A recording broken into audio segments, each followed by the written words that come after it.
नमस्कार, FM news देख रहे हैं आप। आपके साथ मैं हूं आस्था श्रीवास्तव। उत्तर प्रदेश में योगी आदित्यनाथ सरकार 2.0 के आज 100 दिन पूरे हो चुके हैं।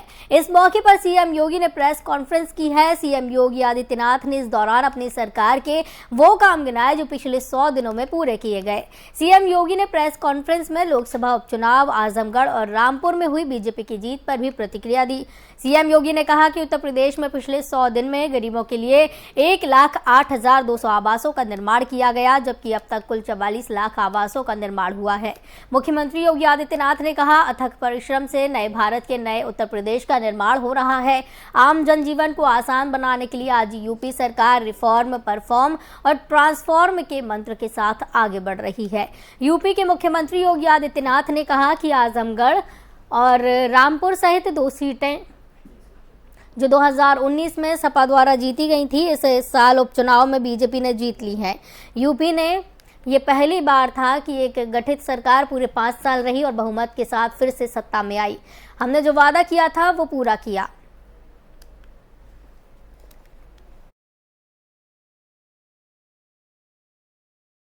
उपलब्धियां उन्होंने काफ़ी हासिल की। आप देख लीजिए कि उत्तर प्रदेश के अंदर क्राइम एकदम से ख़त्म हो चुका है। जितने अपराधी हैं वो डर के प्रदेश छोड़ के चले गए हुए हैं। लड़कियां रात बिरात निकलती थी, महिलाएं रात बिरात निकलती थी, वो सेफ नहीं थी। आज उनको पूरी तरीके से सुरक्षित महसूस हो रहा है। व्यापारी जितना वर्ग का आदमी है वो भी इनसे खुश है। एक नंबर पे व्यापार कर रहा है। किसी ना गुंडे को टैक्स देना पड़ रहा है, ना किसी माफिया को टैक्स देना पड़ रहा है। योगी सरकार की उपलब्धियों से हमें बड़ी खुशी हो रही है। निश्चित रूप से योगी सरकार के 100 दिन पूरे हुए हैं और योगी सरकार जिनका बखान सबसे अधिक करती है वो है कानून व्यवस्था। और निश्चित रूप से यदि हम देखें तो पिछले 100 दिनों में 500 से अधिक एनकाउंटर किए हैं। 192 करोड़ से अधिक की संपत्ति उन्होंने जब्त की है। तो ये तो योगी सरकार का सुखद है। लेकिन मैं बात करूंगा अपने शहर कानपुर की। हमारे कानपुर को 100 दिनों में क्या मिला? एक भी मंत्री का पद नहीं मिला, सिवाय विधानसभा अध्यक्ष के। एक भी रोजगार के अवसर प्रदान नहीं किए गए। तो हम तो योगी सरकार से नाखुश हैं। हम कानपुर की जनता हैं, इसलिए हम कहना चाहते हैं कि हमारे कानपुर को पूरा तरीके से हमारे एयरपोर्ट को चालू करवाया जाए। इसके अतिरिक्त हुआ है और कैसा लग रहा है? हो रहा है, बहुत अच्छा काम किए हैं और ऐसे काम चलता ही रहेगा उनका। कौन सा काम बहुत अच्छा लगा इस सरकार का? अरे गुंडा राज खत्म कर दिए हैं, महिलाएं अच्छे से चल रही हैं, महिलाएं का सुरक्षित मिल रहा है। तो लग रहा है काम तो अच्छा किए हैं, बहुत अच्छा किए हैं। आगे भी करते जा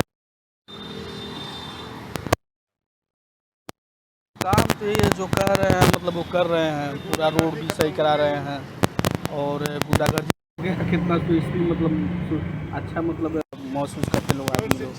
उपलब्धियां उन्होंने काफ़ी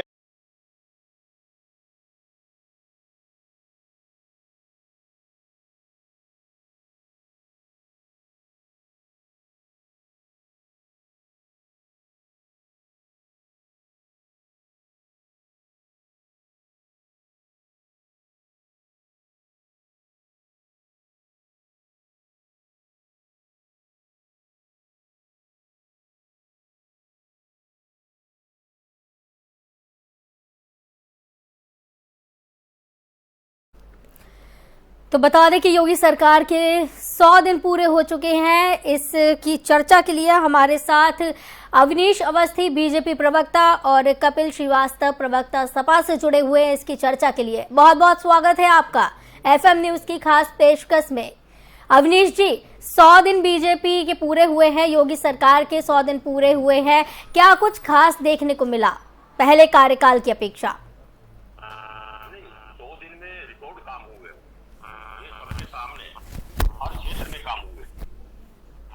जनता की वो खाद्यान्न की योजना बढ़ाई गई है, बिजली व्यवस्था ठीक करी गई है, नई योजनाओं का, परियोजनाओं का उद्घाटन हुआ है, शहरों में सफाई अभियान चले हैं, अतिक्रमण मुक्ति हुई है, अवैध जो अवैध अड्डे बना दिए गए थे जगह जगह वो हटाए गए हैं। तो 100 दिन में जो काम सरकार ने सौंपा था, जो संकल्प पत्र हमारा था, उसके 97 बिंदुओं को हमने पूरा किया है।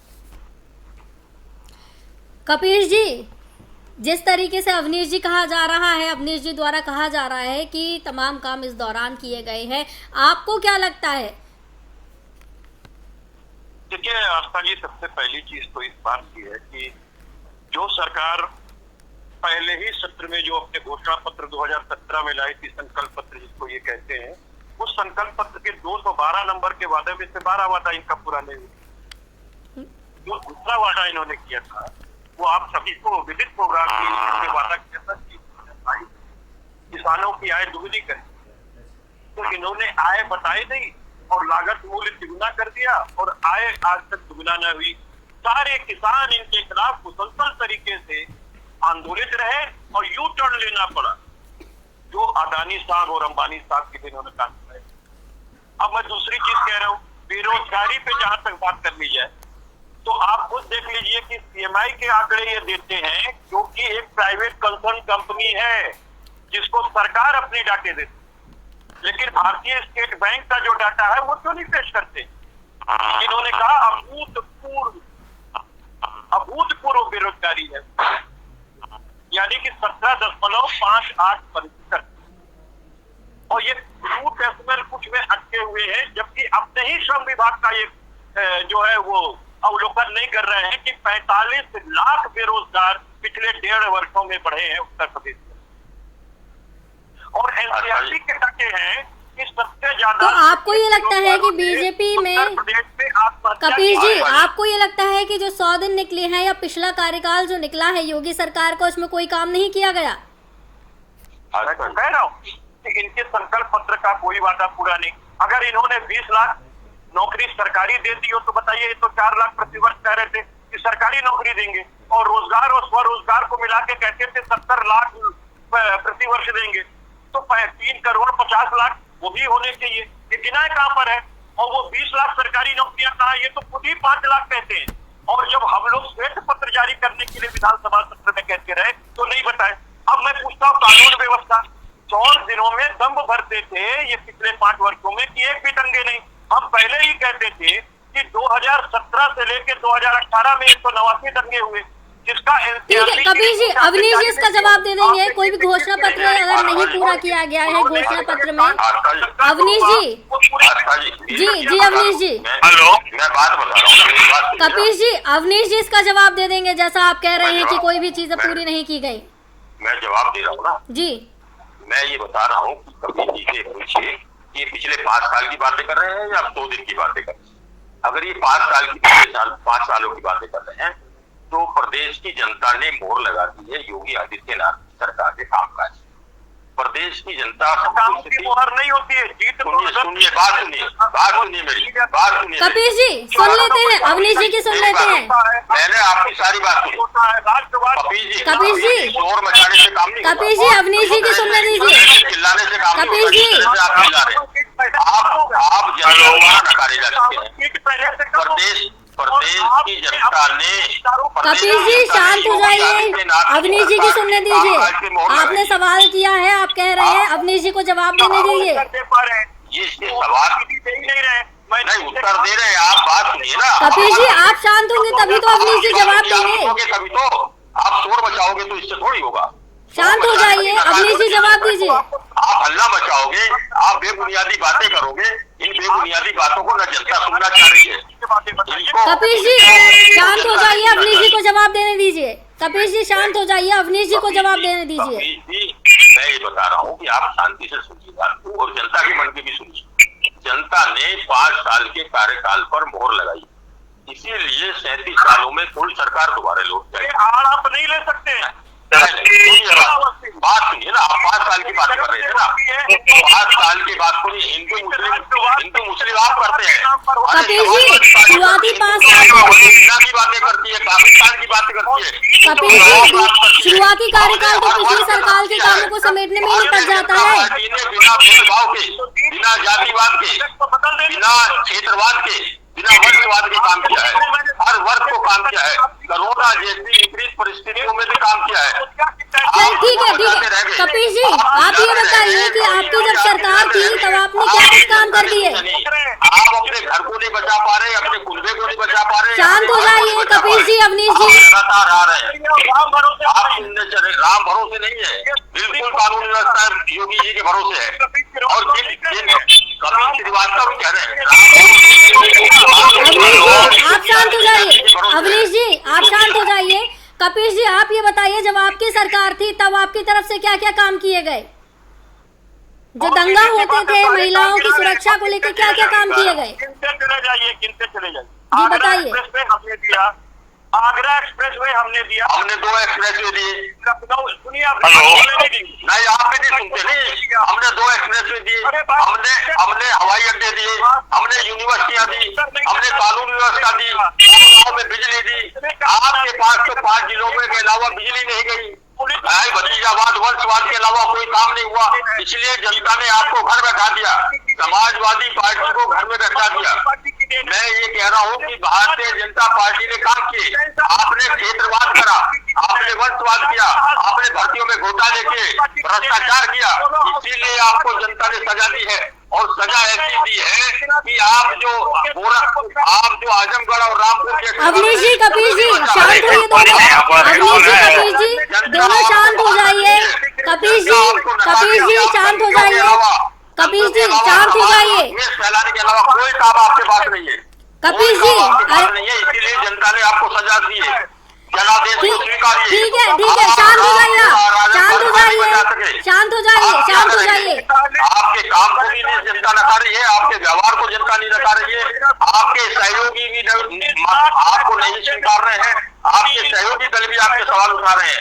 शांत हो जाइए। अगर सपा ने अच्छा काम किया होता तो दोबारा सरकार में आ जाती। समाजवादी कपीश जी शांत हो जाइए।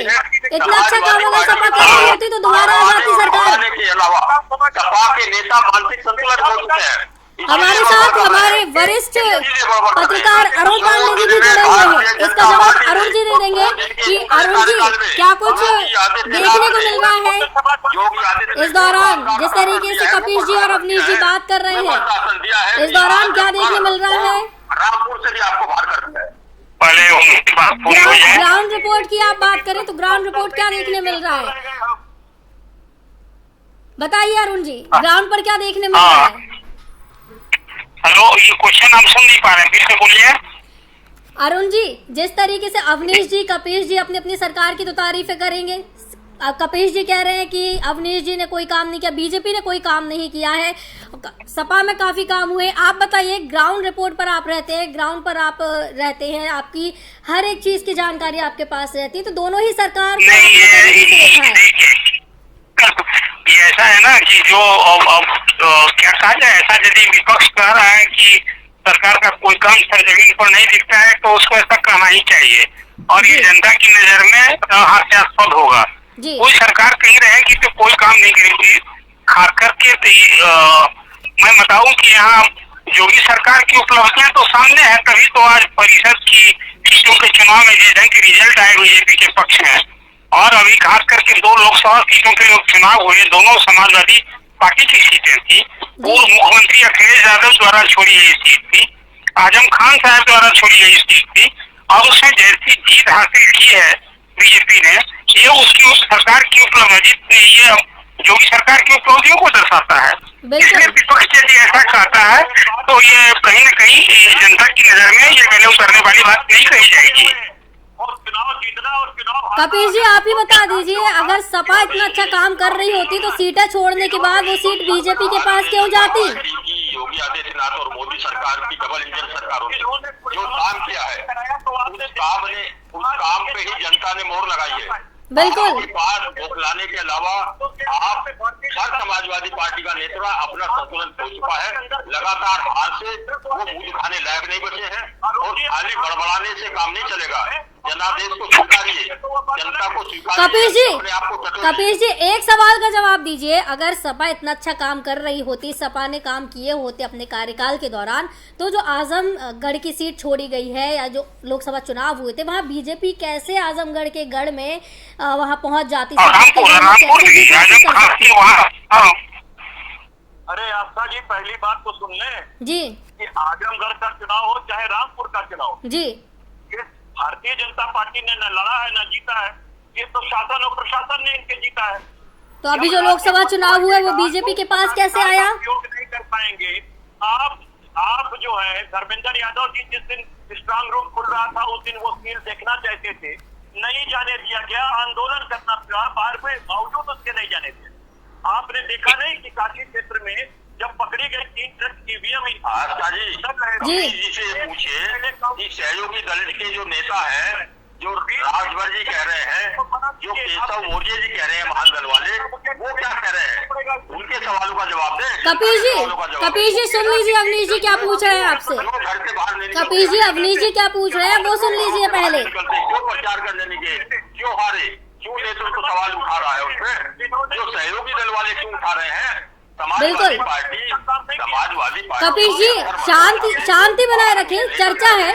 और 2 दिन में शानदार काम किया है योगी सरकार ने जी। इसीलिए दोनों चुनाव में अभूतपूर्व जीत हासिल की है।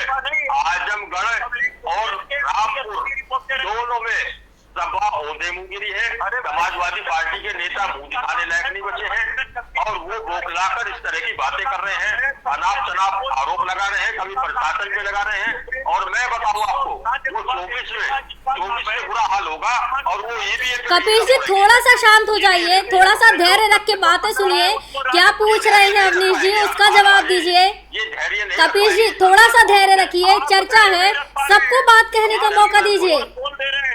ये आजमगढ़ और रामपुर हारने से 100 दिन के शानदार कार्यकाल ने योगी आदित्यनाथ की दूसरी सरकार ने दूसरे कार्यकाल में जो शानदार काम किया, सपा की जड़ें हिला पकड़ा गया 3 ईवीएम, वो क्या था, मतलब गिनती के 1 दिन पहले पकड़ा। कपिल जी आप सवाल कर रहे हैं तो जवाब भी देने दीजिए। जवाब नहीं इनके पास, जवाब देने दीजिए अवनीश जी को। पूर्वक सरकार चलाते हैं, आज शासन और प्रशासन से चुनाव लड़वाते हैं, आज स्वयं चुनाव नहीं लड़ते हैं। इस बात को समझ लीजिए। ठीक है कपिल जी। इस तरह की बातें करेंगे। और कपिल जी की ये बात जो है, कपिल जी से ये पूछिए जी, आत्मा की आवाज इनकी पूछिए, वो जो ओम प्रकाश राजभर जी। कपिल जी 2 मिनट धैर्य रखिए, अवनीश जी को बोलने तो दीजिए। आप जवाब दे, आप ही सवाल कर रहे हैं, आप ही बोले जा रहे हैं, अवनीश जी को बोलने दीजिए। ये बोल नहीं दे रहे, ये मानसिक संतुलन हो चुके हैं, ये हड़बड़ा रहे हैं, ये बौखला रहे हैं। थोड़ा सा धैर्य रखिए। जवाब है राजभर जी का जवाब दे दें, वो तो इनके सहयोगी हैं, इनके नेता क्या कर रहे हैं। ईवीएम तो आप ईवीएम और प्रशासन को ही कहेंगे। ठीक है अरुण जी आप बता दीजिए, लोकसभा सीटें जीती गई है बीजेपी की तरफ से, सपा के गढ़ में जाके बीजेपी ने जीत हासिल की है। आप ईवीएम को ही कोसते रहना, आप घर से बाहर निकलो, अपने नेता को कहो बाहर निकले, आम आदमी के बीच जाए, जनता के बीच जाए, कार्यकर्ताओं को सुने। जी अब फिर से आप सवाल कीजिए। जी अरुण जी, जिस तरीके से कहा जा रहा है कि बीजेपी ने नहीं लड़ा चुनाव और लोकसभा चुनाव ऐसे ही जीत गई, तो आप ये बताइए कि बीजेपी अगर नहीं चुनाव लड़ती, नहीं अच्छा काम करती, तो कैसे वो सपा के गढ़ में जाकर चुनाव जीत लेती। इतने समय से आजमगढ़ में, रामपुर में सपा का कब्जा रहा था, अखिलेश यादव थे वहां से। देखिए अभी जो सपा के प्रतिनिधि जो कुछ बात कह रहे हैं, बड़ा मैंने सचमुच में ये जो जनादेश है उसका अपमान माना जाएगा जी। अब कहीं कोई चुनाव में हार जीत अपनी जगह हो, विपक्ष इतनी मजबूत सपा के 2 मजबूत नेता मंत्री अखिलेश यादव जो सपा के सर्वे सर्वा सुप्रीमो है, और आजम खान साहब की सीट थी और दोनों सीट जीत गई बीजेपी, वही जीत गई, बिना लड़े जीत गई। इस तरह की बात के अंदर तो मैं मानता हूँ जनादेश का अपमान है, ऐसी बात नहीं करनी चाहिए। संसदीय परंपरा में, लोकतंत्र में विपक्ष को इस हार को स्वीकार करना चाहिए और आत्ममंथन करना चाहिए। आखिर भाजपा या अजीत जोगी की सरकार जो काम कर रही है और जनता की अपेक्षा और उसके आकांक्षा के अनुरूप काम विपक्ष को इस पर हमें बोलना चाहिए। कौन सी समस्या है, कौन सा मुद्दा है जिसको जोगी सरकार को एड्रेस करना चाहिए दूसरे कार्यकाल में। आपको सिर्फ यह कहने से कि योगी सरकार कुछ कर नहीं रही है, भाजपा योगी कुछ कह नहीं रही है, इस तरह से तो काम नहीं चलेगा। तभी जनता की नजर में आप कौन सा मुद्दा ऐसा जिसके चलते विपक्ष संघर्ष के लिए उतारू हुआ सड़क पर। आजकल तो मैं देखता हूँ कि ट्विटर और बयान इसी पर विपक्ष की राजनीति चल रही है।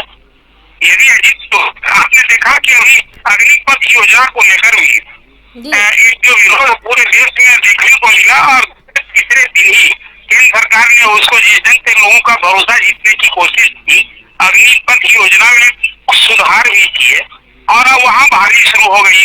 तो पूरा ये जो विपक्ष जो इसमें शामिल हुआ, इसी का नतीजा था कि आंदोलन भी ठंडा पड़ गया और देश भर के छात्र को ने माना कि नहीं, सरकार ने जो कुछ किया है, सेना में भर्ती के लिए एक नए नियम लागू किया है, हमें स्वीकार करना चाहिए। तो विपक्ष को मुझे लगता है कि जिम्मेदार विपक्ष की भूमिका यही होगी कि सरकार से क्या अपेक्षा है, तो दूसरे कार्यकाल में जो योगी सरकार को क्या करना चाहिए, इन मुद्दों को गिनाना चाहिए और फिर एक साल में जो उपलब्धियां नहीं हुई है, 3 पॉइंट बात करनी चाहिए, तभी वो जनता को एड्रेस करने वाली बात कही जाएगी। उपचुनाव के नतीजों को आप यूं ही नकार देंगे तो ये तो जनादेश का अपमान कहा जाएगा। संसदीय लोकतंत्र में ऐसी बात विपक्ष को नहीं करनी चाहिए। मेरी राय में आप विपक्ष को अपमान करना चाहिए। आज तो भाजपा का महामंत्री आप जानते हैं कि उत्तर प्रदेश प्रधानमंत्री का चुनाव क्षेत्र वाला प्रदेश है और जहाँ जो सीटें हैं लोकसभा से, अगर लोकसभा चुनाव के होने सपोर्ट के लोगों को सोचना चाहिए। कपिल जी से पूछना चाहिए। कपिल जी, हमारे साथ है। कपिल जी एक आखिरी सवाल, कपिल जी धैर्य बनाए, एक आखिरी सवाल का जवाब दीजिए। कपिल जी एक आखिरी सवाल का जवाब दीजिए। पिछले कार्यकाल में योगी ने जीत हासिल की, पिछले जो चुनाव हुए उसमें योगी ने जीत हासिल की, सपा का सुन तो लीजिए, कपिल जी सुन तो लीजिए। ये सुनेंगे नहीं, आस्था जी इनकी दवा कराइए, डॉक्टर के पास भेजने चाहिए इनको पहले। चलिए ठीक है, अभी हम करेंगे जी, अभी फिलहाल समय का अभाव है। बात से लगातार हार के कारण इनकी मनोदशा बिगड़ गई है, इनको डॉक्टर के भिजवाइए, दवा दारू। इस पर तो चर्चा लगातार जारी रहेगी। कौन सी सरकार क्या काम कर रही है ये तो जनता को नजर आ ही रहा है। क्या काम किया जा रहा है सरकार के द्वारा ये जनता को नजर आ रहा है, जनता महसूस कर सकती है। इस पर चर्चा भी नहीं रहेगी। फिलहाल समय का अभाव है, इसलिए इस चर्चा को यहीं पर समाप्त करना पड़ेगा। कपिल जी चर्चा को यहीं पर समाप्त करना पड़ेगा, समय का अभाव है। बहुत बहुत धन्यवाद हमारे साथ जुड़ने के लिए। बीजेपी प्रवक्ता अवनीश अवस्थी हमारे साथ जुड़े, तो बहुत बहुत धन्यवाद अवनीश जी जुड़ने के लिए। सपा प्रवक्ता कपिल श्रीवास्तव हमारे साथ जुड़े थे, आपका भी बहुत बहुत धन्यवाद। और हमारे वरिष्ठ पत्रकार अरुण कुमार जी हमारे साथ जुड़े हुए थे। अरुण जी आपका भी बहुत बहुत धन्यवाद आज की इस चर्चा में शामिल होने के लिए।